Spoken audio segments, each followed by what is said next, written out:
अस्सलाम वालेकुम। वीडियो को लाइक, शेयर और चैनल को सब्सक्राइब करें इस्लामी तालीमात के लिए। इस्लामी अखलाकी कहानी, एक सच्चा ताजिर। बहुत अरसा पहले का वाक़या है। बगदाद शहर अपनी खूबसूरती और तजारत की वजह से पूरी दुनिया में मशहूर था। वहाँ एक नौजवान ताजिर रहता था जिसका नाम यूनस था। वो नहायत नेक सीरत, मेहनती और खुश इखलाक था। उसके वालिद एक दीनदार आलिम थे जिन्होंने बचपन से ही उसे सच बोलने, सब्र करने और दूसरों का हक न खाने की नसीहत की थी। यूनस को तजारत विरासत में मिली थी।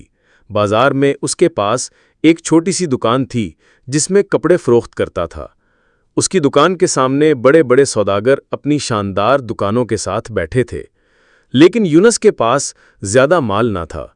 इसके बावजूद लोग उस पर भरोसा करते और उसकी दुकान से खरीदारी करते, क्योंकि वो झूठ नहीं बोलता था और नाप तोल में कभी कमी नहीं करता था। मेहनत और लगन की वजह से यूनस की तजारत बढ़ने लगी। पहली आजमाइश।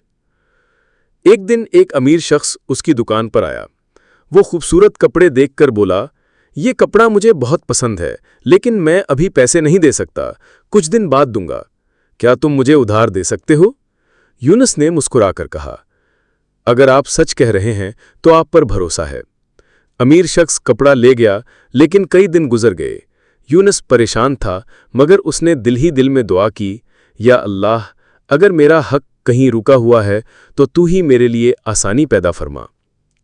चंद दिन बाद वो शख्स वापस आया और पूरे पैसे देकर शुक्रिया अदा किया।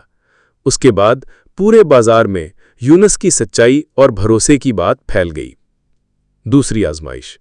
वक्त गुजरता गया, यूनस की तजारत बढ़ने लगी। अब उसके पास कई गाहक रोज आते, लेकिन बाजार के कुछ ताजिर उसकी शोहरत से जलने लगे।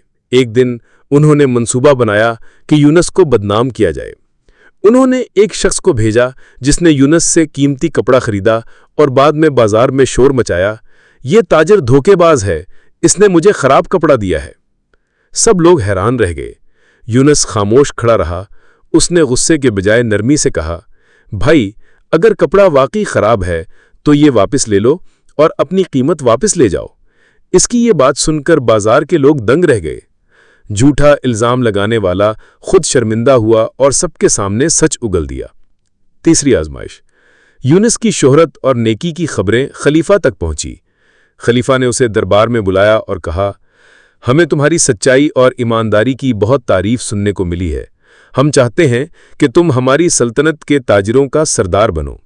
यूनस ने आजिज़ी से जवाब दिया, ए अमीरुल मोमिनीन, मैं एक छोटा सा ताजिर हूँ, मेरे लिए ये ओहदा बड़ा है, लेकिन अगर ये उम्मत के फ़ायदे के लिए है तो मैं अल्लाह की रज़ा के लिए खिदमत करने को तैयार हूँ।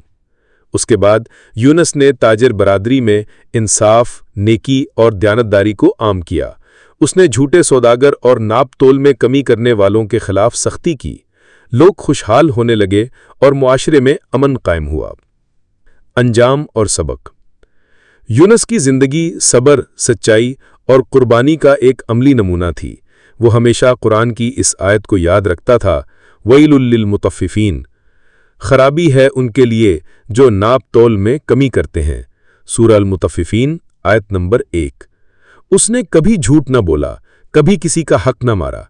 मरने के बाद लोग उसे नेक इंसान के तौर पर याद करने लगे। उसकी जिंदगी से ये सबक मिलता है कि सच्चाई हमेशा फतह पाती है और धोखा देने वाला आखिरकार रुस्वा होता है। सबक बराए कारीन। झूठ वक्ती फायदा दे सकता है, मगर हमेशा नुकसानदेह है। सच्चाई इंसान की सबसे बड़ी दौलत है। सब्र और दुआ मुश्किल वक्त में कामयाबी का रास्ता खोलते हैं। मुआशरे में अमन तब कायम होता है जब हर शख्स दूसरों का हक पूरा करे।